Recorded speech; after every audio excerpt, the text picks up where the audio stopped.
জয় মা। আজ আমরা ফাল্গুন মাসের শুক্লপক্ষের একাদশী যে নামে বিখ্যাত তা শুনব। ফাল্গুন মাসের শুক্লপক্ষের একাদশী তিথি আমলকি একাদশী নামে বিখ্যাত। আমলকি একাদশীর মাহাত্ম্য ভগবান শ্রীকৃষ্ণ যুধিষ্ঠিরকে এবং মহাত্মা বশিষ্ঠ মান্ধাতাকে এই মহিমা কীর্তন করে শুনিয়েছিলেন। এই ফাল্গুন মাসের শুক্লপক্ষের একাদশীর নাম আমলকি একাদশী। বিষ্ণুলোক প্রদানকারী রূপে এই একাদশী বিশেষভাবে মহিমান্বিত। একাদশীর দিন আমলকি বৃক্ষের তলে রাত্রি জাগরণ করলে সহস্র গাভী দানের ফল লাভ হয়। ভগবান শ্রীকৃষ্ণ যুধিষ্ঠিরকে বলিলেন, হে পাণ্ডুনন্দন, পূর্বে ব্রহ্মার রাত্রিতে দৈনন্দিন প্রলয় উপস্থিত হলে স্থাবর জঙ্গম সহ দেবতা অসুর ও রাক্ষস সব কিছুর বিনাশ হয়। তখন ভগবান সেই কারণ সমুদ্রে অবস্থান করেন। তার মুখপদ্ম থেকে চন্দ্রবর্ণের এক বিন্দু জল ভূমিতে পড়ে। সেই জলবিন্দু থেকে একটি বিশাল আমলকি বৃক্ষ উৎপন্ন হয়।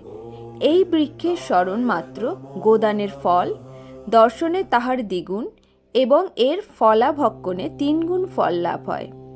এই বৃক্ষে ব্রহ্মা, বিষ্ণু আর মহেশ্বর সর্বদা অবস্থান করেন। এর প্রতিটি শাখা প্রশাখা ও পাতায় ঋষি, দেবতা ও প্রজাপতিগণ বাস করেন। এই বৃক্ষকে সমস্ত বৃক্ষের আদি বলা হয় এবং তা পরম বৈষ্ণব রূপে বিখ্যাত। অতএব এই শ্রেষ্ঠ ব্রত সকলেরই পালনীয়। এখন এই ব্রতের একটি অদ্ভুত ইতিহাস আপনার কাছে বর্ণনা করছি। প্রাচীনকালে বৈদিশ নামে এক প্রসিদ্ধ নগর ছিল। এই নগরে চৈত্ররথ নামে এক রাজা রাজত্ব করতেন। চন্দ্রবংশীয় পাশবিন্দুক রাজার পুত্ররূপে তিনি জন্মগ্রহণ করেন। তিনি অত্যন্ত শক্তিমান ও ঐশ্বর্যশালী ছিলেন। শাস্ত্রজ্ঞানেও তিনি ছিলেন সুনিপুণ। তার রাজ্যের সর্বত্র মনোরম আনন্দপূর্ণ এক দিব্য পরিবেশ লক্ষ্য করা যেত। প্রজারা ছিলেন বিষ্ণু ভক্তিপরায়ণ, সকলেই একাদশী ব্রত পালন করতেন। তার রাজ্যে কোনো অভাব অমঙ্গল ছিল না। এইভাবে প্রজাদের নিয়ে রাজা চৈত্ররথ সুখে দিন যাপন করতেন। এক সময় ফাল্গুনী শুক্লপক্ষের দ্বাদশী যুক্ত আমলকি একাদশী তিথি সমাগত হওয়ায় রাজ্যে সকলেই এই ব্রত পালনের সংকল্প করলেন। ওই দিন প্রাতঃ স্নানের পর প্রজাদের নিয়ে রাজা ভগবান শ্রীবিষ্ণুর মন্দিরে যান। সেখানে সুবাসিত জলপূর্ণ কলস, ছত্র, বস্ত্র, পাদুকা, পঞ্চরত্ন ইত্যাদি দিয়ে সাজিয়ে স্থাপন করেন। তারপর ধূপ দীপ দিয়ে যত্ন সহকারে মুনি ঋষিদের দ্বারা শ্রী পরশুরাম মূর্তির সমন্বিত আমলকির পুজো করেন। হে পরশুরাম, হে রেণুকার সুখবর্ধক, হে ধাত্রী, হে পাপ বিনাশিনী আমলকি, তোমাকে প্রণাম। আমার অর্ঘ্যজল গ্রহণ করো। এইভাবে দিনে যথাবিধি পূজা, স্তবস্তুতি, নৃত্যগীত করে রাজা ভক্তিভরে সেই বিষ্ণু মন্দিরে রাত্রি জাগরণ করতে লাগলেন। এমন সময় দৈবযোগে একটি ব্যাধ সেখানে উপস্থিত হয়। পূজার সামগ্রী সহ বহু ব্যক্তিকে একত্রে রাত্রি জাগরণ করতে দেখে সে কৌতূহলাক্রান্ত হলো। সে ভাবল, এসব কি ব্যাপার? বিষ্ণু মন্দিরে প্রবেশ করে সে বসে পড়ল। কলসের উপর স্থাপিত বিষ্ণু মূর্তি দর্শন করল। ভগবান বিষ্ণু এবং একাদশীর মাহাত্ম্য সে মনোযোগ দিয়ে শুনল। সারাদিন ওই ব্যাধ কিছুই আহার করেনি। এইভাবে ক্ষুধায় কাতর হয়ে সেখানে সে রাত্রি জাগরণ করল। পরদিন প্রজাসহ রাজা নগরের দিকে যাত্রা করলেন। সেই ব্যাধও তার গৃহে ফিরে গেল। এরপর এক সময় ব্যাধের মৃত্যু হলো। একাদশীতে রাত্রি জাগরণ ব্রতর প্রভাবে সেই ব্যাধ পরবর্তী জন্মে এক রাজ্যের অধীশ্বর রূপে নিযুক্ত হলো। জয়ন্তী নামে এক নগরী ছিল। সেখানে বিদুরথ নামে এক রাজা বাস করতেন।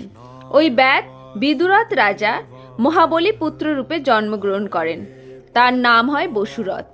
1,00,000 গ্রামের অধিপতি তিনি লাভ করলেন। তিনি ছিলেন সূর্যের মতো তেজস্বী, চন্দ্রের মতো কান্তিমান ও পৃথিবীর মতো ক্ষমাশীল। বিভিন্ন সদ্গুণে ভূষিত বসুরথ পরম বিষ্ণু ভক্তি পরায়ণ হন। এই মহাদাতা রাজা একবার শিকার করতে গিয়ে পথ ভুলে যান। গভীর জঙ্গলের মধ্যে ক্ষুধায় পীড়িত হয়ে তিনি ক্লান্তিবশত শুয়ে পড়েন। এমন সময় কতগুলি পর্বত নিবাসী ম্লেচ্ছ রাজার কাছে এসে নানাভাবে তাকে উৎপীড়ন করতে থাকে।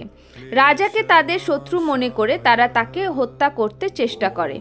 পূর্বে এই রাজা আমাদের পিতা, মাতা, পুত্র, পৌত্র সবাইকে মেরে ফেলেছে, আমাদের গৃহছাড়া করেছে। এই রকম বলতে বলতে ম্লেচ্ছরা রাজাকে হত্যা করতে উদ্যত হয়। তারা বিভিন্ন অস্ত্র শস্ত্রে তাকে আঘাত করতে থাকে, কিন্তু আশ্চর্যের বিষয় তাদের সকল প্রচেষ্টা ব্যর্থ হয়। রাজার কোনো ক্ষতিই তারা সাধন করতে পারেনি। তখন রাজার শরীর থেকে নানা অলঙ্কারে বিভূষিতা এক পরমা সুন্দরী স্ত্রী মূর্তি আবির্ভূতা হন। মহাশক্তি ধারিণী ওই নারী অল্প সময়ের মধ্যেই সকল পাপী ম্লেচ্ছকে নিধন করল। রাজার নিদ্রাভঙ্গ হলো। এই ভয়ানক হত্যাকাণ্ড দেখে রাজা অত্যন্ত অবাক হলেন। তিনি বলতে লাগলেন, আহা, আমার শত্রুদের হত্যা করে কে আমার প্রাণ রক্ষা করল? এমন কৃপালু কে আছে? আমি তার প্রতি আমার কৃতজ্ঞতা প্রকাশ করছি। এমন সময়ে দৈববাণী হলো, ভগবান কেশব ব্যতীত শরণাগতকে রক্ষা করবার আর কে আছে? তিনি শরণাগত পালক। দৈববাণী শুনে তিনি ভক্তিযুক্ত চিত্তে গৃহে ফিরে এলেন। তারপর প্রজাসহ মহাসুখে ইন্দ্রের মতো নিষ্কণ্টক রাজ্য ভোগ করতে লাগলেন।